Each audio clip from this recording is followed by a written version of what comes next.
Wir alle kennen das uralte Sprichwort: Irren ist menschlich. Wenn es jedoch um die komplexe Welt des automatisierten Handels geht, können diese Fehler erhebliche Auswirkungen haben.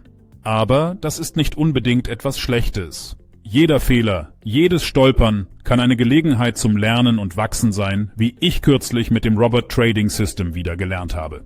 Ich bereitete mich auf einen Live-Test vor, war voller Vorfreude und bereit, das System auf die Probe zu stellen. Doch dann geschah das Unglück. Ich hatte eine alte Version des Expert Advisors neben der aktuellen Version aktiviert. Dieses kleine Versehen ließ das System auf Hochtouren laufen und es eröffnete Positionen wie wahnsinnig. Es spielte, wie man so schön sagt, verrückt. Ich gebe zu, dass der Fehler ganz allein bei mir lag. Ich war ein wenig unvorsichtig gewesen, nicht so sorgfältig, wie ich es hätte sein sollen. Das Ergebnis? Ein System, das sich eher wie ein wütender Stier verhielt, als ein sorgfältig kalibrierter Handelsmechanismus. Es war ein demütigender Moment, eine deutliche Erinnerung daran, wie wichtig Sorgfalt in diesem Bereich ist. Aber mit Fehlern ist das so eine Sache. Sie sind Teil der Reise, vor allem in der Anfangsphase.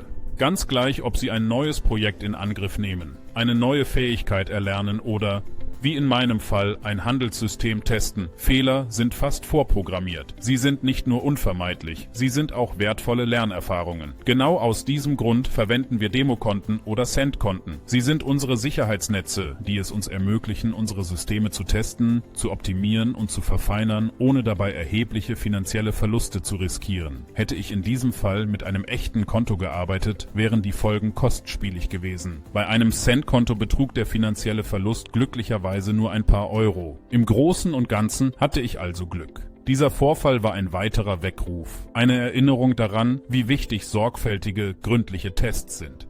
Eine Lektion, die ich eigentlich schon früh gelernt habe und die ich mir zu Herzen genommen habe. Es war auch eine wertvolle Einsicht in die Realität des automatisierten Handels. Dinge können und werden schiefgehen. Und das ist in Ordnung. Ja, es war frustrierend. Ja, es fühlte sich wie ein Rückschlag an. Aber das ist alles Teil des Prozesses. Es war ein Weckruf, kein Stolperstein.